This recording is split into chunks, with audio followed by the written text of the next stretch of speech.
इसके पहले वाले वीडियो में हम क्वेश्चन नंबर 1 से लेकर के 22 नंबर क्वेश्चन तक यानी सेट 1 का क्वेश्चन हम आपको डाल चुके हैं। आप वहां से सबसे पहले उसको मेंटेन करें। अब ये 22 के बाद जो क्वेश्चन उस पर थोड़ा सा आप गौर करते हैं। आई यहाँ पर देखने का काम करेगा, नोट सुनने का काम करेगा, ईयर सुनने का काम करेगा। लेकिन रही बात यहाँ पर हैंड्स की, हाथ से ना तो देखा जा सकता है, न सूंघा जा सकता है, न सुना जा सकता है। तो 23 नंबर जो आपका क्वेश्चन है, इसका राइट ऑप्शन क्या हो जाएगा? आप हैंड्स में टिक आउट करेंगे। लेकिन ये 24 नंबर जो क्वेश्चन है कि when it is cold outside, when it's cold outside you should dash, you should dash. When means जब, इट इज मतलब हो, कोल्ड मतलब ठंड, आउटसाइड मतलब बाहर, यानी आप कह लें घर से बाहर, चाहे ऑफिस से बाहर, किसी भी चीज से यहाँ पर बाहर की बात हो रही है। अगर बाहर ठंड हो तो यू मतलब तुम है, शुड डैश मतलब क्या करना चाहिए, वियर अ स्कार्फ मतलब दुपट्टा पहन लेना चाहिए, या आप यू कह लें कि वियर योर जीन्स, तुम्हें अपना जीन्स पहन लेना चाहिए। तो दोनों ऑप्शन में आप किसको टिक आउट करेंगे? तो आप 24 नंबर जो क्वेश्चन है इसमें आप वियर अ स्कार्फ में आप टिक आउट करेंगे। और ये जो 25 नंबर क्वेश्चन है, इट इज अ बीट। सबसे पहले ये बीट को समझिए कि बीट होता है क्या। बीट का मानी होता है थोड़ा। It is a bit farther, farther का मानी क्या होता है? दूर, यह थोड़ा दूर है। अगर हम इस ऑप्शन को अगर हम डालते हैं तो it is a bit others, यह थोड़ा दूसरा है। आइदर का मानी क्या होता है? दोनों में से कोई एक, यह थोड़ा दोनों में से कोई एक है। नाइदर का मानी होता है दोनों में से कोई नहीं, यानी यह थोड़ा दोनों में से कोई नहीं है। तो यह थोड़ा दूर है, ये ऑप्शन थोड़ा सा देखने में ये बढ़िया लग रहा है। तो आप इस ऑप्शन में क्या काम करेंगे? आप टिक आउट करेंगे। क्वेश्चन नंबर 26 में गौर करते हैं। There are a dash eggs in the basket. सबसे पहले हम शुरुआत जो है हम लिटिल से करते हैं और उसके बाद ये मच से करते हैं। ये अ लिटिल का प्रयोग कह ले, चाहे मच का प्रयोग कह ले आप, इसका प्रयोग हमेशा अनकाउंटेबल नाउन के साथ किया जाता है। वैसा नाउन, वैसी वस्तु जिसको काउंट नहीं किया जाए, गिना नहीं जाए। तो सबसे पहले लिटिल और मच तो यहीं पर ही आउट हो जाएंगे। अब मेरे ऑप्शन में मेनी बच गया, फ्यू बच गया। अगर यहां पर हम मेनी के बाद भी प्लुरल नाउन का यूज किया जाता है, फ्यू के बाद भी और फ्यू के बाद भी प्लुरल नाउन का प्रयोग किया जाता है। लेकिन सवाल ये होता है कि अगर यहाँ पर हम मेनी लगा देते हैं तो मेरे ऑप्शन में सबसे पहले यहाँ पर अ लिखा हुआ है, तो फिर ये हो जाएगा अ मैनी। अ मैनी के साथ यहाँ पर सिंगुलर नाउन का यूज किया जाता है, लेकिन अ फ्यू के बाद क्या किया जाता है? प्लुरल नाउन का यूज किया जाता है। तो ये प्लुरल नाउन होने के नाते यहाँ पर देख रहे हैं ना, एक से अधिक अंडे की बात हो रही है, यानी एक से अधिक एग्स की बात हो रही है। तो अ फ्यू, अ फ्यू मतलब कुछ, देयर आर मतलब है, अ फ्यू मीन्स कुछ, एग्स मतलब अंडे, इन द बास्केट मतलब टोकरी में। तो आप 26 नंबर जो है इसका राइट ऑप्शन क्या हो जाएगा? अ फ्यू में टिक आउट करेंगे। लेकिन बाद बाकी जो सेकेंड, फर्स्ट, सेकेंड और ये क्या कहते हैं भाई, 4 नंबर ऑप्शन, ये आपके ऑप्शन क्या है? ये गलत। 27 नंबर क्वेश्चन ये आपके टाइम एंड टेंस का है।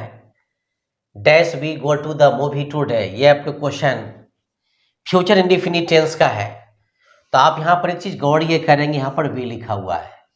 फ्यूचर इंडेफिनिट टेंस में आई बी के साथ आपको सेल का यूज करना है। लेकिन ही, से, इट, नेम, यू, दे, या उसके बाद क्या कहते हैं सिंगुलर सब्जेक्ट कह ले या प्लुरल सब्जेक्ट कह ले, उसके साथ करना है कि आपको विल लगाना है। लेकिन बी के साथ आप क्या काम करेंगे भाई? सेल का टिक आउट करेंगे। 28 नंबर क्वेश्चन है, I am going to wait. सबसे पहले यहां पर हम समझते हैं, I am going to wait का मानी होता मैं प्रतीक्षा करने जा रहा हूं। लेकिन सवाल होता है कब तक? इट स्टॉप्स रेनिंग, जब तक वर्षा बंद नहीं हो जाती है या वर्षा का बरसना बंद नहीं हो जाता है। तो मैं उस वक्त तक प्रतीक्षा करने जा रहा हूं जब तक कि वर्षा का बरसना बंद नहीं हो जाता है। तो यहाँ पर तक की जहाँ तक बात है, ऑन मीन्स तो तक होगा नहीं, बिफोर मीन्स भी तक नहीं होगा। तो यहाँ पर तक की अंग्रेजी हम क्या लिखेंगे? टी लिखेंगे, TILL। तो आप 28 नंबर जो क्वेश्चन है इसमें आप टील में टिक लगाएंगे। 29 नंबर क्वेश्चन है, there dash many students in my class. अब आप एक चीज यहाँ पर गौर करेंगे कि मैनी, मैनी के बाद ये जो स्टूडेंट्स लिखा हुआ है, ये प्लुरल सब्जेक्ट है और प्लुरल सब्जेक्ट के साथ अगर मान लिया जाए कि एक से अधिक अगर स्टूडेंट की बात कही जाए तो उसके साथ अगर हम वाज का प्रयोग करते हैं या इज का प्रयोग करते हैं तो ये लगाना क्या हो जाएगा, गलत हो जाएगा। तो मेनी स्टूडेंट्स होने के कारण आप यहाँ पर आर में टिक आउट करेंगे। 30 नंबर क्वेश्चन पर गौर करते हैं। इसमें आपका first sentence they wanted to win और ये सेकेंड सेंटेंस है they worked hard, they worked hard. अब ये दो सेंटेंस है, यहाँ पर एक सेंटेंस ये रहा, एक सेंटेंस ये रहा। इसको हम क्या कहते हैं, कॉम्बिनेशन ऑफ सेंटेंस कहते हैं। दोनों सेंटेंस को करना क्या है कि आपको कंबाइन करना है। अगर मान ली जाए कि अगर आपको दोनों सेंटेंस को कंबाइन करने में अगर प्रॉब्लम अगर होता हो तो सबसे आसान तरीका ये है, सबसे पहले इसका हिंदी मीनिंग निकालिए, हिंदी अर्थ निकालिए। जैसे कि वे लोग जीतना चाहते थे, जैसे कि दे वांटेड टू विन, वे लोग जीतना चाहते हैं। सेकेंड सेंटेंस है दे वर्कड हार्ड, वे लोग कठिन काम करते थे। वे लोग जीतना चाहते थे, वे लोग कठिन काम करते थे। तब दोनों क्वेश्चन को करना क्या है कि आप यहाँ पर कंबाइन जब करेंगे तो क्या हो जाएगा, वे लोग जीतने के लिए कठिन काम करते थे, वे लोग जीतने के लिए कठिन काम करते थे। अभी सेंटेंस को क्या काम करेंगे, आप इस तरह से डिवाइड करेंगे, रफ करेंगे। एक नंबर में वे लोग, दो नंबर में कठिन काम करते थे मगर क्यों, तो जीतने के लिए। ये मेरा दो नंबर यहाँ से लेकर के यहाँ तक आ जाएगा। अब यहाँ पर करना क्या है कि आप यहाँ पर वे लोग की अंग्रेजी दे लिख लो, दे लिखने के बाद दो नंबर में चलेंगे। कठिन काम करना का अंग्रेजी हो जाएगा यहाँ पर वर्कड, दे वर्कड हार्ड। और रही बात यहाँ पर नंबर 3 में जीतने के लिए, तो यहाँ पर हम क्या लिखेंगे, विन लिखेंगे। वे लोग नहीं होता, दे नहीं होता। कठिन काम करते थे, अगर ये नहीं होता तो ये वर्कड हार्ड नहीं होता, और जीतने के लिए नहीं होता तो यहाँ पर हम टू विन नहीं लिखते। तो सबसे आसान तरीका, अगर मान लीजिए कि एग्जाम में अगर इस टाइप का अगर क्वेश्चन अगर आ जाता है, कंबाइन करने वाला अगर क्वेश्चन आ जाता है, तो सबसे पहले आप क्या काम करेंगे, उसको अपने मन में रफ करने की कोशिश करें और दोनों सेंटेंस को इंक्लूड करके यानी जोड़ करके एक सेंटेंस तैयार करने की कोशिश करें। उसके बाद जो आपके ऑप्शन में जो राइट आंसर हो आप वहां पर टिक आउट करें। तो they wanted to win, they worked hard. तो दोनों का कॉम्बिनेशन क्या हो जाएगा, they worked hard to win. अब आप यहाँ पर ये गौर करेंगे कि 30 नंबर जो आपका क्वेश्चन है, सेट नंबर 1 के 30 नंबर क्वेश्चन में ये किस ऑप्शन में है, 1 में है कि 2 में है कि 3 में। आप वहाँ पर क्या काम करेंगे कि आप टिक आउट करने की कोशिश करेंगे। 31 नंबर क्वेश्चन आपके वन वर्ड सब्स्टिट्यूशन से है, जिसको आप हिंदी में अनेक शब्दों के लिए एक शब्द कहते हैं। तो ये जो 31 नंबर क्वेश्चन, अ वर्कमैन यानी काम करने वाला वैसा व्यक्ति, हु मीन्स जो काम करने वाला वैसा व्यक्ति, हु मीन्स जो। फिट्स मतलब फिट करने का काम करता हो या जोड़ने का काम करता हो। एंड रिपेयर्स का मानी होता है मरम्मत करने का काम करता हो। पाइप्स मतलब पाइप को, यानी काम करने वाला वैसा व्यक्ति जो पाइप को फिट करने का, जोड़ने का और मरम्मत करने का काम करता हो, उसे हम क्या कहते हैं, तो वैसे व्यक्ति को हम क्या कहते हैं, प्लम्बर कहते हैं। प्लम्बर लिखा जाता है मगर प्लम्बर पढ़ा जाता है। तो 31 नंबर जो क्वेश्चन है इसका आंसर क्या हो जाएगा, प्लम्बर। क्वेश्चन नंबर 32 पर गौर करते हैं। I don't dash my new science teacher. सबसे पहले इसको हम समझते हैं कि ये क्वेश्चन आपको फ्रेज से लिया गया है। हालांकि आपको इसमें 4 ऑप्शन डाले गए, लेकिन यहाँ पर हम मात्र 2 ही ऑप्शन को डाले। पहले 2 ही से समझ लेते हैं। आइम्स में डोंट, अगर यहाँ पर हम गेटअप को डाल दे तो गेटअप का मानी क्या, उठना। मैं नहीं उठता हूं। माई न्यू साइंस टीचर का मानी होता है अपने नए विज्ञान के शिक्षक के साथ। मैं अपने विज्ञान के शिक्षक के साथ नहीं उठता हूं। लेकिन ये जो यहां पर देख रहे हैं कि गेट ऑन विद, इसका मानी होता है जारी रखना। मैं अपने विज्ञान के नए शिक्षक के साथ जारी नहीं रखता हूं। यानी जारी करने का मतलब है कि अपने अध्ययन को, अपने पढ़ाई को जारी नहीं रखना चाहता हूं। तो यहाँ पर आप 32 जो नंबर है इसमें आप क्या काम करेंगे कि गेट ऑन विद का प्रयोग करेंगे। गेट ऑन विद का मानी होता है जारी रखना। और ये जो 33 नंबर क्वेश्चन है कि चूज द करेक्ट स्पेलिंग। हालांकि इसमें भी आपको 4 ऑप्शन दिए गए हैं, हम ज्यादा नहीं लिखे, मात्र 2 ही लिखे हैं। एलिक्ट का मानी होता है अवैध, ये जो आपका स्पेलिंग है ये वाला सही है, लेकिन ये वाला स्पेलिंग क्या है आपका ये गलत है। या इसके अलावा 3-4 जो आपके मॉडल सेट में जो ऑप्शन होंगे वो भी ऑप्शन क्या है गलत। तो आप क्या काम करेंगे, 33 जो नंबर है इसमें आप करना क्या है कि आपको 1 नंबर में टिक आउट करना है, जिसका माने क्या होता है अवैध। 34 नंबर क्वेश्चन पर हम गौर करते हैं। लोस हर्ट, सवाल ये होता है कि लोस हर्ट ये क्वेश्चन किस टाइप का है। चूज द करेक्ट मीनिंग, मतलब आपको ये सही अर्थ चुनना है। जैसे आप सिंपल सा एक चीज ले लें कि जिस तरह हम हवा को क्या कहते हैं, विंड कहते हैं, और विंड के अलावा इसे हम और क्या कहते हैं तो एयर कहते हैं। तो उसी तरह हिम्मत टूटना, हिम्मत खो देना का अंग्रेजी क्या होता है, लूज हर्ट। तो जिस तरह हिम्मत टूट जाना, साहस टूट जाना का अंग्रेजी लूज हर्ट होता है, उसी तरह इसका अगला मीनिंग क्या होना चाहिए, बिकम एंग्री तो नहीं, बिकम एंग्री का मानी होता है क्रोधित होना, लेकिन बिकम डिस्करेज्ड जो लिखा हुआ है इसका भी मानी क्या होता है, यानी हतोत्साहित हो जाना या हिम्मत टूट जाना या हिम्मत खो देना।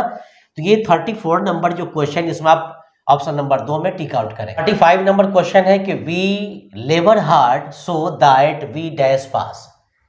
अब सवाल ये होता है कि इसमें करना क्या है।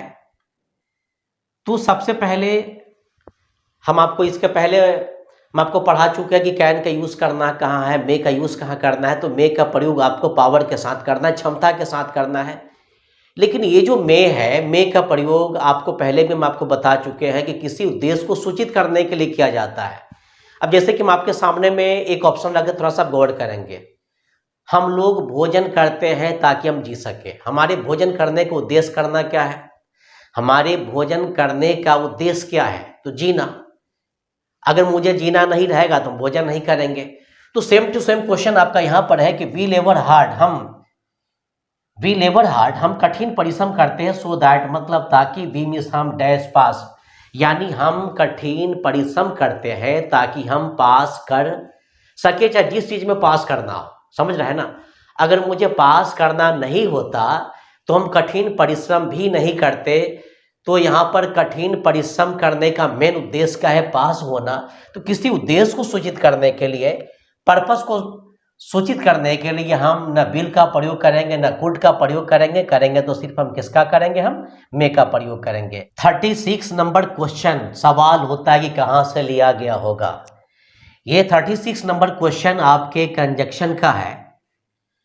अब यहाँ तो अभी उतना ये टाइम नहीं कि भाई कंजक्शन क्या है, इसमें करना क्या होता है।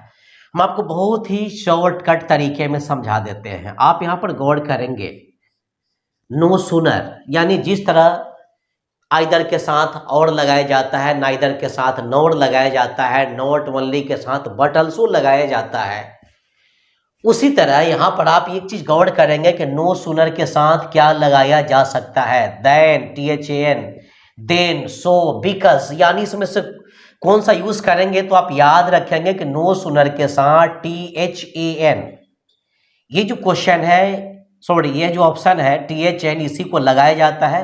बाद बाकी जो आपका रेस्ट ऑप्शंस जो बच गए हैं इसमें आप भूल सभी टिक आउट नहीं करेंगे, नहीं तो फिर ये गलत माना जाएगा। 37 number question, we walked home dash the park. ये क्वेश्चन आपके प्रीपोजिशन का है। अब आपसे ये पूछा जा रहा है कि दोनों ऑप्शन में, हालांकि इसमें 4 ऑप्शन है, मात्र हम 2 ही ऑप्शन लिखे हैं। बी मीन्स हम, वॉकड मतलब टहलते हुए गए, होम मतलब घर, डैश द पार्क मतलब पार्क से होकर, यानी पार्क से होकर हम टहलते हुए घर गए। तो ये काम करेंगे कि आप ये जो 37 नंबर क्वेश्चन है इसमें आप थ्रू का यूज करेंगे। 38 नंबर क्वेश्चन है कि चूज द साइनोनिम डेलिब्रेटली। आपसे ये पूछा जा रहा है कि डेलिब्रेटली का साइनोनिम क्या होगा, यानी इसका सेम टू सेम वर्ड क्या होगा। जिस तरह से हम हवा को विंड कहते हैं, इसकी दूसरी इंग्लिश एयर है, उसी तरह सबसे पहले तो ये समझ ले कि डेलिब्रेटली मीन्स होता है क्या, इसका माने क्या होता है, जानबूझकर, यानी जानबूझकर। एक इंग्लिश इसका ये हो गया, जिसका सेकंड इंग्लिश क्या होना चाहिए, इंटेंशनली। आप यहाँ पर क्या काम करेंगे, 38 नंबर क्वेश्चन में जहां पर ये इंटेंशनली ये वर्ड मिले, आप वहां पर क्या काम करो, टिक आउट कर लो। 39 नंबर क्वेश्चन है कि एंटोनिम ऑफ कॉमेडी। आपसे ये पूछा जा रहा है कि कॉमेडी का एंटोनिम क्या होता है, कॉमेडी का उल्टा क्या होता है। सबसे पहले आप ये समझ ली कॉमेडी मीन्स क्या होता है। कॉमेडी मतलब सुखांत नाटक, तो सुखांत नाटक का उल्टा क्या हो जाएगा, दुखांत नाटक। यानी वैसा नाटक जो दुख भरा उसे हम क्या कहते हैं, ट्रेजेडी कहते हैं। क्वेश्चन नंबर 40, ये क्वेश्चन आपके टाइम एंड टेंस का है। I have not dash reading the book. अब आपको यहां पर सवाल ये होता है कि करना क्या है, आप यहीं से पहले शुरू करते हैं। यानी हैज, हैव, ये जो दो मतलब हेल्पिंग वर्ब है, इसका संबंध किससे है, V2 से कि V3 से या V1 प्लस ING से। तो आपका जवाब ये होगा कि सर हैज या हैव के साथ वर्ब 3 यानी वर्ब का थर्ड फॉर्म लगाया जाता है। तो ऑप्शन नंबर 1, ऑप्शन नंबर 2 और ऑप्शन नंबर 3 है। तीनों ऑप्शन में थर्ड फॉर्म कौन सा है, तो ये सेकेंड वाला जो ऑप्शन है यही मेरा क्या है, थर्ड फॉर्म है। तो यहां पर हम क्या लिखेंगे, I have not finished reading the book. तो आप 40 नंबर क्वेश्चन में सेकेंड ऑप्शन में टिक आउट करेंगे। 41 नंबर जो क्वेश्चन है ये आपके सब्जेक्ट वर्ब एग्रीमेंट का क्वेश्चन है। थोड़ा सा आप यहां पर ये गौर करेंगे कि इसमें आपको दो सब्जेक्ट का यूज किया गया है। मेरा फर्स्ट सब्जेक्ट द थीफ है और सेकेंड सब्जेक्ट मेरा क्या यहां पर, द आई विटनेस। मेरा फर्स्ट सब्जेक्ट द थीफ है और second subject the I witness. और ये दोनों सब्जेक्ट किससे जुड़े हुए हैं, एंड से जुड़े हुए हैं। तो सब्जेक्ट वर्ब एग्रीमेंट में ये कहा गया है कि जब दो सब्जेक्ट हो गए तो प्लुरल हो गए, तो प्लुरल सब्जेक्ट के साथ आपको करना क्या है कि आपको पी से प्लुरल, बी से वर्ब का यूज करना है। यानी प्लुरल सब्जेक्ट के साथ करना क्या है कि आपको प्लुरल वर्ब का यूज करना है। लेकिन मेरे बहुत सारे विद्यार्थी ये नहीं जानते कि सिंगुलर वर्ब क्या होता है, प्लुरल वर्ब क्या होता है। चलिए हम आपको समझाते हैं। जहां तक ये बात है हैज की, हैज को एस से सिंगुलर, बी से वर्ब, सिंगुलर वर्ब कहा जाता है। और रही बात यहाँ पर हैव की, तो हैव को पी से प्लुरल और बी से वर्ब कहा जाता है। तो यहाँ पर दो सब्जेक्ट है, तो दो सब्जेक्ट का मतलब क्या होगा, प्लुरल। तो प्लुरल सब्जेक्ट के साथ करना क्या कि प्लुरल वर्ब का यूज करना है। तो आप ये फिर ये फैसला करें कि हैज एस्केप्ड, रोमन नंबर 2 में हैव एस्केप्ड, दोनों में ये सिंगुलर है कि ये प्लुरल है। तो आपका जवाब ये आएगा कि सर यहाँ पर जब हैव यहाँ पर प्लुरल हो सकता है तो यहाँ पर हम हैव एस्केप्ड में क्या काम करेंगे कि टिक आउट करेंगे। 42 नंबर क्वेश्चन पर गौर करते हैं कि ही डाइड डैश मलेरिया, यानी वह मलेरिया से मर गया। अब हम आपके सामने में दो ऑप्शन रखते हैं, थोड़ा सा गौर करेंगे कि वह खून बहने से मर गया, वह कैंसर से मर गया। अब हम आपसे सवाल ही करेंगे दोनों ऑप्शन में क्या अंतर है। तो आपका जवाब ये आएगा कि सर वो कैंसर से मर गया। कैंसर सर यहाँ पर एक ये बीमारी है, लेकिन वो खून बहने से मर गया। ये क्या बीमारी नहीं है, किसी कारण बस हो सके कि एक्सीडेंट हो जाए या ठोकर लग जाए या बॉडी में खरोच आ जाए, उसके कारण क्या हो, खून का बहना शुरू हो जाए। तो किसी बीमारी से मरने के लिए हम ऑफ का यूज करते हैं, लेकिन किसी अन्य कारण से मरने की अगर बात हो तो फ्रॉम का प्रयोग करते हैं। हालांकि किसी और अन्य कारण से मरने के लिए बहुत सारे प्रेपोजिशन का यूज किया जाता है, सिर्फ हम दो की बात ले चलेंगे। तो यहाँ पर आप गौर करेंगे कि ये बीमारी के लिए, अब जैसे कि आपके ऑप्शन में एक जगह पर क्या है, ये फ्रॉम है, सेकेंड ऑप्शन में आप यहाँ पर ऑफ को मान लो, और ये थर्ड ऑप्शन में आप इनको मान लो। तो आप यहाँ पर किस में टिक आउट करेंगे, यहाँ पर मलेरिया में टिक आउट करेंगे। लेकिन यही अगर रहता कि वो घाव से मर गया, घाव कोई बीमारी नहीं होता है, तो वहां पर हम क्या बनाते, he died from wound, he died from wound. कब, जब घाव से मरने की बात होती है, लेकिन यहाँ पर बीमारी से मरने की बात हो रही है। तो यहाँ पर हम क्या लिखेंगे, हम फ्रॉम नहीं लिखेंगे, हम ऑफ लिखेंगे। 43 नंबर क्वेश्चन आपके ये आर्टिकल से लिया गया है। I don't like dash dogs. I मतलब मुझे, डोंट लाइक मतलब पसंद नहीं है, मुझे पसंद नहीं है। क्या पसंद नहीं है, डॉग्स मतलब कुत्ते पसंद नहीं, मुझे कुत्ते पसंद नहीं है। But I like my brothers dog, लेकिन मुझे अपने भाई का कुत्ता क्या है, पसंद है। अब आपकी ऑप्शन में आपको आ को डाल दिया गया ऑप्शन नंबर 2 में, एन को थर्ड ऑप्शन में आपको बतला दे के दी को, और चौथे नंबर ऑप्शन में यहाँ पर आपको no article ARTICLE no article को डाल दिया गया। तो करना यहाँ पर यह है कि आपसे पूछा जा रहा है कि 4 ऑप्शन में से आप किस में टिक आउट करेंगे। तो आप याद ये रखें कि यहाँ पर आपका ये जो सब्जेक्ट डॉग्स है ये क्या है, प्लूरल नाउन है। प्लूरल नाउन के साथ न ए लगाना है, न एन लगाना, यहाँ पर दी लगाना है। हाँ, थोड़ी देर के लिए हम प्लूरल नाउन के साथ दी लगाते हैं, लेकिन कब जब डेफिनिट नाउन बन करके आते हैं तो ऐसी परिस्थिति में प्लूरल नाउन के साथ भी दी का यूज किया जाता है। लेकिन ये डेफिनिट नाउन का यूज इंडिकेशन यहाँ पर नहीं हो रहा है, तो यहाँ पर क्या काम करेंगे, प्लूरल नाउन होने के कारण हम नो आर्टिकल में टिक आउट करेंगे। 44 नंबर क्वेश्चन पर हम गौर करते हैं कि he was born with a silver spoon in his mouth, यानी वह अपने मुंह में चांदी का चम्मच लेकर जन्म लिया था। He was born with a silver spoon, silver spoon का मानी होता है चांदी का चम्मच, यानी चांदी का चमचा। इन हिज माउथ मतलब अपने मुंह में, वो अपने मुंह में चांदी का चम्मच लेकर के जन्म लिया था। आप इस मुहावरे का अर्थ बताए। अब आपके सामने में हम 2 ऑप्शन रखे हैं, थोड़ा सा गौर कर लीजिएगा। To be born with a good luck, यानी टू बी बॉर्न का मानी होता है जन्म लेना। विद अ गुड लक मतलब अच्छे लक के साथ, यानी अच्छे नसीब के साथ, अच्छे भाग्य के साथ, अच्छे तकदीर के साथ जन्म लेना। या यूं कह ले कि to be born in a rich family, यानी किसी धनी परिवार में जन्म लेना। तो ये जो 44 नंबर क्वेश्चन है, आप इसमें किसी धनी परिवार में जन्म लेना ही क्या होगा, राइट ऑप्शन होगा। आप इसमें टिक आउट करेंगे। हालांकि 44 नंबर ये जो क्वेश्चन है, इसमें आपको आपके मॉडल सेट में 4 ऑप्शन दिए गए हैं। आप 4 ऑप्शन में यहाँ पर ये खोजेंगे कि to be born in a rich family कहाँ पर, आप उसमें टिक आउट करेंगे। 45 नंबर क्वेश्चन आपके 1 वर्ड सब्स्टिट्यूशन से लिया गया है, यानी अनेक शब्दों के लिए एक शब्द। 1 मीन्स वह व्यक्ति, हु मीन्स जो, वह व्यक्ति जो, नोज मतलब जानता हो, 2 मतलब 2, लैंग्वेज मतलब भाषाओं को। वह व्यक्ति या वैसा व्यक्ति जो 2 भाषाओं का जानता हो, या आप यूं कह लें कि वैसा व्यक्ति जिसे 2 भाषाओं का ज्ञान हो, उसे क्या कहेंगे हम, बाइलिंगुअल का मानी होता है द्विभाषी। ऑप्शन नंबर 2 में वाइज मीन्स बुद्धिमान, नंबर 3 में मिनिस्टर। वैसा व्यक्ति जिसे 2 भाषाओं का ज्ञान हो उसे आप द्विभाषी बोलेंगे कि बुद्धिमान बोलेंगे कि मिनिस्टर बोलेंगे।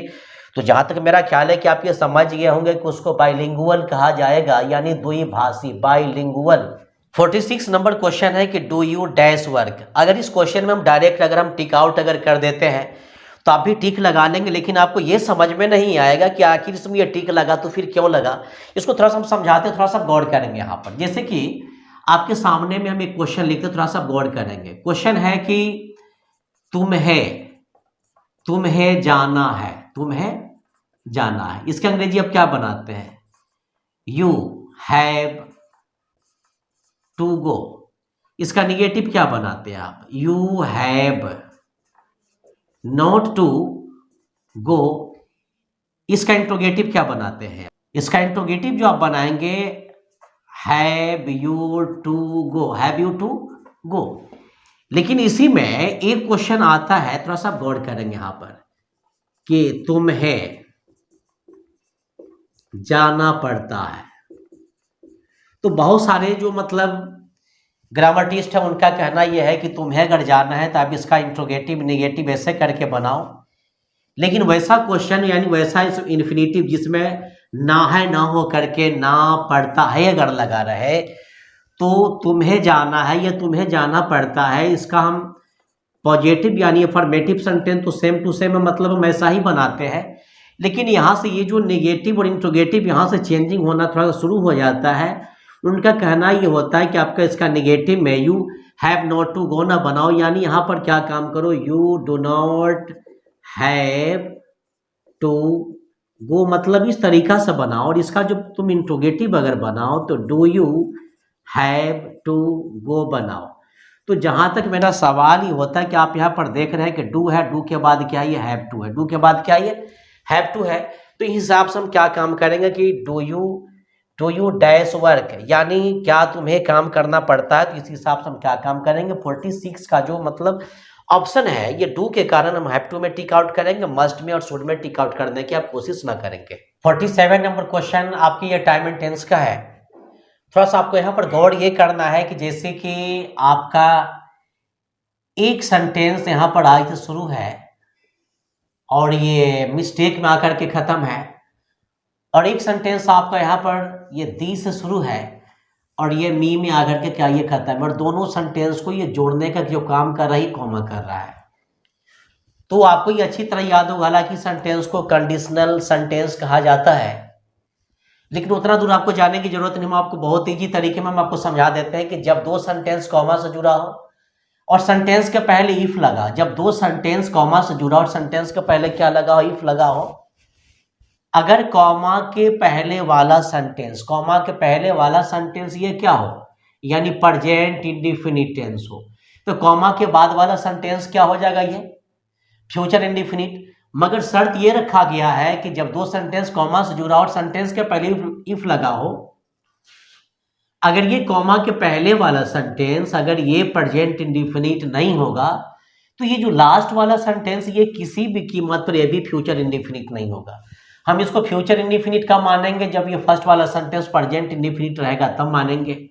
अब मेरे विद्यार्थी जी का सामने से सवाल ही आ रहा है कि सर हम आपकी बात को समझ लिया कि दो सेंटेंस कॉमा से जुड़ा हो, सेंटेंस के पहले इफ लगा, अगर फर्स्ट वाला प्रेजेंट इंडेफिनिट होगा तो लास्ट वाले को फ्यूचर इंडेफिनिट मानना है, अगर ये प्रेजेंट इंडेफिनिट नहीं तो ये फ्यूचर इंडेफिनिट है। ठीक है सर, मैं आपकी बात को मान लिया, लेकिन सर क्या प्रूफ है कि जो फर्स्ट सेंटेंस ये मेरा प्रेजेंट इंडेफिनिट है। तो आप थोड़ा सा एक चीज गौर करेंगे कि मैं जाता हूं, आई गो लिखते हैं, क्या आई वेंट लिखते हैं, क्या आई एम गोइंग लिखते हैं, क्या आई हैव गॉन लिखते हैं, क्या लिखते हैं आप?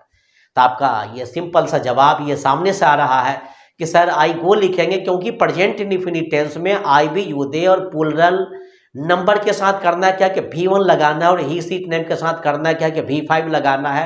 मैं जाता हूं तो आई गो, वह जाता है तो ही गोस। तो उसी तरह आप यहाँ पर ये फैसला कर लें कि यहाँ पर ये आई मेक है कि क्या है, तो यहाँ पर मेक क्या है, ये V1 है, तो ये प्रेजेंट इंडेफिनिट। हाँ, अब रही बात यहाँ पर ये कि लास्ट वाला सेंटेंस क्या है, ये फ्यूचर इंडेफिनिट है। फ्यूचर इंडेफिनिट में करना क्या है, तो फ्यूचर इंडेफिनिट में आपको करना क्या है कि शैल विल V1 का यूज करना है। तो आप यहाँ पर अपने ऑप्शन में देखेंगे कि बिल V1 कहाँ पर है, ये जो आपका ऑप्शन नंबर 1 है ये बिल है, बिल के बाद क्या है, ये V1 है, तो ये मेरा राइट ऑप्शन हो जाएगा। 48 नंबर क्वेश्चन है, आई लेफ्ट दी पार्टी। सबसे पहले आप लेफ्ट को समझ ले, लेफ्ट क्या होता है। जिस तरह आप गो का वेंट लिखा करते हैं, राइट का रोट, उसी तरह ये जो लेफ्ट है ये LEAVE, लीप से क्या बना, लेफ्ट, यानी लीप का V2 क्या है, लेफ्ट है। आई मीन्स मैं लेफ्ट मीन्स छोड़ दिया था, दी पार्टी मतलब पार्टी को, मैं पार्टी को छोड़ दिया था, या आप यूं कह लें कि मैं पार्टी को छोड़कर चला गया था, अर्ली मतलब समय से पहले ही या बहुत पहले ही। Dash I did not feel, I means मैं डिड नॉट फील मतलब अच्छा महसूस नहीं करता था, वेल फील मतलब महसूस नहीं करता था, वेल मीन्स अच्छा, मैं अच्छा महसूस नहीं करता था। I left the party early, अगर आप यहां पर बिकॉज को डालते हैं तो I left the party because I did not feel well, यानी मैं पार्टी को पहले ही छोड़ करके चला गया था क्योंकि मैं अच्छा महसूस नहीं करता था। तो यहाँ पर दोनों सेंटेंस को कंबाइन करने के लिए बिकॉज कहीं ज़्यादा बेटर है। अगर आप इसको ये सो को और या बट को अगर टिक आउट अगर करते तो फिर ये बनाना क्या हो जाएगा, आपका ही गलत हो जाएगा। 49 नंबर क्वेश्चन, या आपके कम्बिनेशन ऑफ सेंटेंस से लिया गया, यानी दोनों सेंटेंस को कंबाइन करना है। आपका first sentence, I worked hard, मैं कठिन काम करता था, या आप यूं कह लें कि मैं कठिन काम किया था, ये आपका फर्स्ट सेंटेंस है। I sat down for a rest, मैं आराम के लिए बैठ गया था, आप ऐसा भी कह सकते हैं कि मैं आराम करने के लिए बैठ गया था। I worked hard, I sat down for a rest, आपको दोनों सेंटेंस को कंबाइन करना। अगर मान लीजिए कि एग्जाम में अगर आपको कंबाइन करने में प्रॉब्लम अगर होता हो तो सबसे पहले आप क्या काम करें, इसका हिंदी मीनिंग निकालें, जैसे कि आई वर्कड हार्ड, मैं कठिन काम करता था, और ये क्या है, I set down for a rest, मैं आराम के लिए बैठ गया था। जब आप दोनों सेंटेंस को हिंदी में एक साथ कंबाइन करेंगे तो यही ना होगा, कठिन काम करके मैं आराम के लिए बैठ गया। अभी काम करो, जब इस तरह से आप जब हिंदी के सेंटेंस में कंबाइन कर सकते हैं तो भी इंग्लिश में भी आप इसको बड़ी आसानी से कंबाइन कर सकते हैं। तो कठिन काम करके इसके अंग्रेजी आप क्या लिखेंगे, यहां पर आप working hard, I sat down, down के बाद फोर के बाद और लिखने के बाद क्या लिखेंगे आप, यहां पर ये रेस्ट लिखेंगे। 50 नंबर क्वेश्चन, ये आपके टाइम एंड टेंस का है। I am dash to the radio. अब आप यहाँ पर ये गौर करें कि यहाँ पर एम के साथ क्या करना है कि V1 लगाना है कि V1 प्लस ING लगाना, यानी ये क्वेश्चन प्रेजेंट कंटिन्यूअस टेंस का है। तो मेरे क्वेश्चन में एम तो पहले से ही है, अब यहाँ पर करना है क्या कि V1 प्लस ING लगाना है। तो ये जो 50 नंबर क्वेश्चन है इसमें आप 2 नंबर ऑप्शन में टिक आउट करेंगे। 51 नंबर क्वेश्चन है कि चूज द करेक्ट सेंटेंस। आपको करना है क्या है कि इसमें आपको करेक्ट सेंटेंस को चूज करना है, चुनना है कौन सही है कौन गलत है। जैसे कि मेरा जो फर्स्ट ऑप्शन है कि they were already, they means वे लोग, वेयर मतलब थे, ऑलरेडी मतलब पहले से ही, वे लोग पहले से ही थे, मगर थे तो कहां पर थे, एट द स्टेशन मतलब स्टेशन पर। वेन मीन्स जब, वी मीन्स हम, अराइव्ड मतलब पहुंच गए। अब दोनों क्वेश्चन को नीचे वाले को भी हम देख लेते हैं। They were already on the station when we arrived, यानी वे लोग पहले से ये स्टेशन पर थे जब हम पहुंचते हैं। तो सबसे पहले ये जो आपका 51 नंबर क्वेश्चन है बहुत ही बढ़िया क्वेश्चन, हालांकि क्वेश्चन एक है, इसमें दो दो जगह से आपको डाउट दिए गए हैं। जैसे कि सबसे पहले तब समझने की कोशिश करें कि ये जो मेरा वेन है, क्वेश्चन ये कहता है कि अगर दो सेंटेंस अगर वेन से जुड़ा हो, अगर वेन के पहले वाला सेंटेंस पास्ट हो। अब आप पूछेंगे सर सबूत क्या है कि पास्ट है, आप यहां पर गौर करेंगे कि वेयर लिखा हुआ है। अगर वेन के पहले वाला सेंटेंस अगर पास्ट होगा तो वेन के बाद वाला भी पास्ट होना चाहिए। तो वेन के बाद वाला भी क्या ये पास्ट है, यानी अराइव्ड क्या ये V2 है, देख रहे हैं ना आप यहाँ पर। तो ये सबसे पहले तो ये क्लियरेंस हो गया कि वेन के पहले वाला सेंटेंस पास्ट है तो बाद वाला भी पास्ट है, कोई दिक्कत नहीं। लेकिन अब आप नीचे वाले क्वेश्चन में चले आइए। नीचे वाले क्वेश्चन में वेन के पहले वाला सेंटेंस के पास्ट तो है, लेकिन वेन के बाद वाला जो सेंटेंस है वी अराइव, ये क्या ये प्रेजेंट है, यानी V1 होने के कारण क्या ये प्रेजेंट है। तो पहली गलती तो ये रही कि यहां पर यह अराइव नहीं, अराइव होना चाहिए था। दूसरी नंबर चीज है कि आप यहां पर गौर करेंगे कि एट दी और ये ऑन दी दोनों को सबसे पहले आप समझते हैं। अब जैसे कि ऑन माने भी पर होता, एट माने भी पर होता, ऑन कहां पर लिखा जाएगा, एट कहां पर लिखा जाएगा। अगर हम छोटे से स्पेस की बात करेंगे, स्पेस नहीं समझ में तो जगह तो आपको समझ में आएगा ना।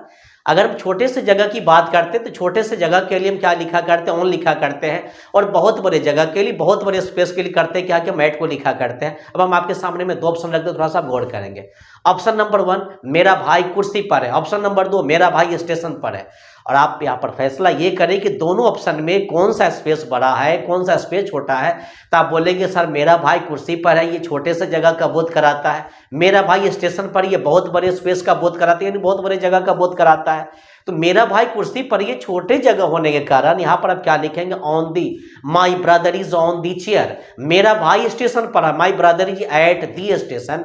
तो आप यहाँ पर ये गौर करेंगे कि ये जो मतलब आपका सेकेंड ऑप्शन है, एक तो गड़बड़ी यहाँ पर यह है कि वेन के पहले वाला सेंटेंस क्या पास्ट है, लेकिन लास्ट वाला सेंटेंस पास्ट नहीं है, इस कारण से एक गलती तो यहाँ पर ये रहा। दूसरी गलती यहाँ पर यह है कि ऑन दी स्टेशन नहीं होना चाहिए था, एट दी स्टेशन होना चाहिए था। तो ये दूसरी गलती, यानी 1 2, यानी इसमें 2 गलतियां हैं, यानी 2 डाउट है। और दूसरी नंबर चीज है कि मेरा जो ऑप्शन नंबर 1 है कि they were already at the station, तो यहाँ पर एट भी देखा जा रहा है और अंत वाला सेंटेंस में मतलब पास्ट भी देखा जा रहा है। तो इस हिसाब से अगर देखा जाए तो मेरा 51 नंबर जो क्वेश्चन का ऑप्शन क्या होना चाहिए, तो आप ऑप्शन नंबर 1 में टिक आउट करेंगे, they were already at the station when we arrive. तो ये आपका क्या है, ये सही है। और नीचे वाला जो ऑप्शन क्या आपका ये गलत है। अगर आपसे ये नहीं बनेगा तो फिर कोई क्वेश्चन नहीं बनेगा। आपसे यहाँ पर ये पूछा जा रहा है कि इट के साथ करना है कि यहाँ पर इज लगाना है कि हैव लगाना है कि डज लगाना है। तो सबसे पहले आप ये जान ले कि यहाँ पर डज तो पहले खैर लगेगा नहीं। इम्पॉसिबल का यहाँ पर ये एडजेक्टिव है और यहाँ पर एडजेक्टिव के साथ करना क्या है कि आपको इज का यूज करना है, इट इज इम्पॉसिबल यानी असंभव है। तो 52 नंबर में आप ऑप्शन नंबर 1 में टिक आउट करेंगे। Which of the sentence is the, सबसे पहले ये समझिए कि आपको क्वेश्चन में कहा क्या गया है। आप लोग एग्जाम में करते हैं क्या कि सबसे पहले तो आंसर को समझते नहीं है और सबसे पहले करना क्या होता है कि आप उसका जवाब पहले ढूंढने लगते हैं।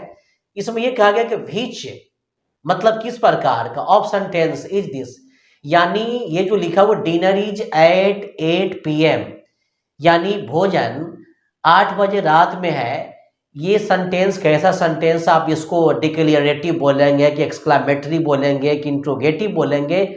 तो डिनर इज एट PM, यहाँ पर ये घोषणा किया जा रहा है कि भोजन का टाइम 8 PM है, तो घोषणा करना का अंग्रेजी क्या होता है? डिक्लेरेटिव। आप इसमें टिक आउट करेंगे। ये क्वेश्चन नंबर 54 पर गौर करते हैं। द टीचर मीन शिक्षक dash shout at us. Shout मतलब चिल्लाना, एट अस मतलब हम लोगों पर। लेकिन ये जो पहला ऑप्शन है रेयरली, रेयरली माने होता है कभी कभार, कभी कभार। तो शिक्षक हम लोगों पर कभी कभार चिल्लाते हैं। अगर आप यहाँ पर वाइजली लिखते हैं तो वाइजली मतलब बुद्धिमानी से, शिक्षक हम लोगों पर बुद्धिमानी से चिल्लाते हैं। अगर आप हैप्पीली में टिक आउट अगर करते हैं तो शिक्षक हम लोगों पर खुशी से चिल्लाते हैं। तो क्या होना चाहिए? तो जहां तक सवाल होता है 54 नंबर क्वेश्चन का, आप इसमें रेयरली ही भरेंगे कि the teacher rarely shouts at us, मतलब शिक्षक कभी कभार हम लोगों पर चिल्लाते हैं। और ये 55 नंबर क्वेश्चन है कि there are 30 students in each section, यानी हर सेक्शन में 30 छात्र छात्राएं हैं। अब आपसे ये कहा जा रहा है कि चूज द एडजेक्टिव, यानी 1 2 3 4 5 6 ये 7 वर्ड्स है, यहाँ पर 7 वर्ड्स है। ये 7 वर्ड्स में से कौन से ऐसे वर्ड है जो एडजेक्टिव है, यानी विशेषण है? आप देयर को बोलेंगे कि यार को, कि 30 को, कि स्टूडेंट्स को, कि इन को, कि ईच को, या सेक्शन को। तो यहाँ पर जहाँ तक सवाल होता है सही ऑप्शन की 30 मतलब 30, यानी 30 को ही हम क्या बोलेंगे? विशेषण। यहाँ पर ये विशेषता बताने काम कर रहा है कि हर एक सेक्शन में छात्र कह ले या छात्राएं कह ले, उनकी संख्या कितनी है? तो 30 है, क्या है? 30 है। तो जो वर्ड किसी नाउन की विशेषता बताने का काम करता है उसे हम क्या कहते हैं? एडजेक्टिव कहते हैं। तो आपके क्वेश्चन में ये जो वर्ड 30 है यही क्या है? एडजेक्टिव है। तो आप यहाँ पर 30 में टिक आउट करेंगे। 56 नंबर क्वेश्चन है कि will a wise man behave so. Will means का अ वाइज मैन मतलब एक बुद्धिमान व्यक्ति, बिहेव मतलब व्यवहार करेगा, बर्ताव करेगा, सो मतलब ऐसा। क्या एक बुद्धिमान व्यक्ति ऐसा बर्ताव करेगा? ये तो समझ गए, लेकिन सवाल ही होता है कि इसको करना क्या है। इस सेंटेंस को, ये सेंटेंस का इंट्रोगेटिव सेंटेंस है, ये ट्रांसफॉर्मेशन से लिया गया है। और इस इंट्रोगेटिव सेंटेंस को करना क्या है कि आपको असर्टिव सेंटेंस में चेंज करना है। अब जैसे कि अगर आपको नहीं समझ में आता है तो थोड़ी देर के लिए मैं आपको क्वेश्चन डाल दूं, थोड़ा सा गौर करेंगे। अब जैसे कि क्वेश्चन यहां पर है कि क्या वह जाता है, क्या वह जाता है। इसके अंग्रेजी आप बनाते हैं डज ही गो। ये आपका क्या हो गया? आई से इंट्रोगेटिव ऐसे सेंटेंस। अब आपसे ये कहा जाएगा कि वह जाता है, ये क्या है? तो आप बोलेंगे कि ये असर्टिव कह ले या अफर्मेटिव कह ले, असर्टिव सेंटेंस है। ही गोज, जब डज ही गो का असर्टिव ही गोज हो सकता है, तो उसी तरह ये जो लिखा हुआ कि will a wise man behave सो, इसका असर्टिव सेंटेंस क्या होना चाहिए? तो इसका असर्टिव सेंटेंस जिस तरह से इसमें अफर्मेटिव सेंटेंस में सबसे पहले ये जो मेरा सब्जेक्ट है, यानी असर्टिव में बदलते समय सब्जेक्ट को पहले डाल दिया गया है, उसी तरह मेरा ये क्वेश्चन है अ वाइज मैन, इसमें मेरा सब्जेक्ट क्या हो जाएगा? A wise man. उसका हम क्या काम करेंगे? विल लिखेंगे। विल लिखने के बाद बिहेव, BEHAVE, बिहेव लिखने के बाद आप यहाँ पर क्या काम करेंगे? ये सो लिखेंगे। तो यहाँ पर ये इंट्रोगेटिव सेंटेंस को असर्टिव सेंटेंस में चेंज कर दिया गया है। लेकिन मैं आपको ये बात दिला देना, एक याद दिला देना चाहता हूँ, ये 55 नंबर क्वेश्चन है कि देयर आर 30 स्टूडेंट्स, इसमें यानी किसी भी संख्या को हम क्या कहते हैं? एडजेक्टिव कहते हैं, चाहे 1 हो, 2 हो, 3 हो, 4 हो, 5 हो, 100, यानी जो भी नंबर आ जाए उसको हम क्या कहते हैं? कि एडजेक्टिव्स कहते हैं। अगर इस टाइप के अगर एडजेक्टिव से रिलेटेड अगर क्वेश्चन अगर आ जाए तो आपको बनाने में कोई प्रॉब्लम नहीं होना चाहिए। 57 नंबर क्वेश्चन ये आपके फ्रेज से लिया गया है। Students should dash in the class on time. Students मतलब विद्यार्थियों को, शुड मतलब चाहिए। अब सवाल होता है क्या चाहिए, उस पर गौर करते हैं। अगर हम टर्न अप की बात अगर करते हैं तो टर्न अप का मानी क्या होता है? आना। टर्न आउट अगर लिखते हैं इसका मानी होता है निकाल देना। विद्यार्थियों को निकाल देना चाहिए। इन द क्लास मतलब वर्ग में, विद्यार्थियों क्लास में निकाल देना चाहिए। ऑन टाइम का मानी होता है समय पर, यानी विद्यार्थियों क्लास में निकाल देना चाहिए, या आप यूँ कह लें कि विद्यार्थियों को समय पर वर्ग में आना चाहिए।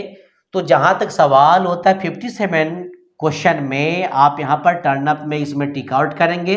58 नंबर क्वेश्चन ये आपके आर्टिकल का क्वेश्चन है, how can I get to dash Chanakya hotel. आपसे यहाँ पर सवाल ये किया जा रहा है कि चाणक्य होटल के पहले आप अ का प्रयोग करेंगे या एन लगाएंगे, या आप दी का प्रयोग करेंगे, या चौथे नंबर ऑप्शन में नो आर्टिकल ARTICLE। तो यहाँ पर जवाब ये होना चाहिए किसी भी बड़े बड़े होटल के नाम के पहले। सिर्फ चाणक्य की बात नहीं कर रहे हैं, किसी भी बड़े बड़े होटल के नाम के पहले करना होता है, आपको दी का प्रयोग करना होता है। तो आप यहाँ पर क्या काम करेंगे, 58 नंबर में दी का यूज करेंगे। 59 नंबर क्वेश्चन है, Vivek repented dash what he had done. आप यहाँ पर रिपेंटेड के साथ क्या काम करेंगे, ऑफ का यूज करेंगे। विवेक मतलब विवेक को, रिपेंटेड ऑफ मतलब पछतावा था, व्हाट ही हैड डन मतलब जिस काम को किया था, यानी विवेक जिस काम को किया था उसे उस काम के लिए क्या था, पछतावा था। 60 नंबर क्वेश्चन है कि see dash the mail last week. अब सवाल ये होता है कि ये क्वेश्चन किस फॉर्मूला से लिया गया होगा। ये क्वेश्चन आपके टाइम एंड टेंस का है। थोड़ा सा एक बात यहाँ पर गौर करेंगे, अगर हम आपसे सवाल ही करेंगे कि आप एक चीज बताइए कि वह जाता था, ये कौन सा टेंस है, तो आपका जवाब ये आएगा सर ये पास्ट इंडेफिनिट है। कैसे जाने, तो ताथा लग गया। तो जिस तरह हिंदी के क्वेश्चन में ताथा के माध्यम से यह पहचाना जाता है कि ये क्वेश्चन पास्ट इंडेफिनिट टेंस का है, उसी तरह आपके इंग्लिश के क्वेश्चन में लास्ट वीक के माध्यम से ये पहचाना जाता है कि क्वेश्चन पास्ट इंडेफिनिट टेंस का है। ताथा लगने से भी पास्ट इंडेफिनिट होता है, और लास्ट वीक लगने से भी क्या होता है, पास्ट इंडेफिनिट। फर्क यही इतना है कि हिंदी में पकड़ने का तरीका और ये इंग्लिश में पकड़ने का तरीका है। तो ये जो क्वेश्चन है, ये सी डैश द मेल, ये मतलब आपको बतला देते हैं कि ये पास्ट इंडेफिनिट का, किसका है, ये पास्ट इंडेफिनिट टेंस का है। तो पास्ट इंडेफिनिट टेंस में करना क्या है कि आपको V2 का यूज करना है। तो आपके ऑप्शन में फर्स्ट ऑप्शन में गेट्स है, सेकंड में गॉट है, थर्ड में हैज गॉट है, फोर्थ में विल गेट है। तो यहाँ पर ये वाला जो गॉट है ये हैज होने के कारण ये क्या, ये V3 हो जाएगा। ये वाला क्या हो जाएगा, V3। हालांकि गॉट को V2 भी कहा जाता है, V3 भी कहा जाता है, लेकिन ये जो मेरा सेकेंड ऑप्शन है ये क्या हो जाएगा, ये मेरा ये V2 हो जाएगा। तो ये वाला ऑप्शन क्या हो जाएगा, सेकेंड ऑप्शन, ये सही माना जाएगा। तो इस तरह से आपका सेट 1 का 60 क्वेश्चन यानी पूरा कंप्लीट हो गया। अब आपको समझने में कोई प्रॉब्लम नहीं होना चाहिए। अगर आप मेरे चैनल पर अगर आप नए हैं तो मेरा channel JNN English research centre को सब्सक्राइब करना ना भूलें। अब रही बात यहाँ पर आप 2023 के मॉडल सेट सेकेंड की तैयारी कैसे करेंगे, तो आप मेरे अगले वीडियो के लिए मेरा इंतज़ार करें। आप मेरे अगले वीडियो के लिए मेरा इंतज़ार कर लें कि सेट 2 कब डाला जा रहा है। तो आज के लिए इतना ही। मेरा वीडियो देखने के लिए आप लोग को लौट सकते हैं।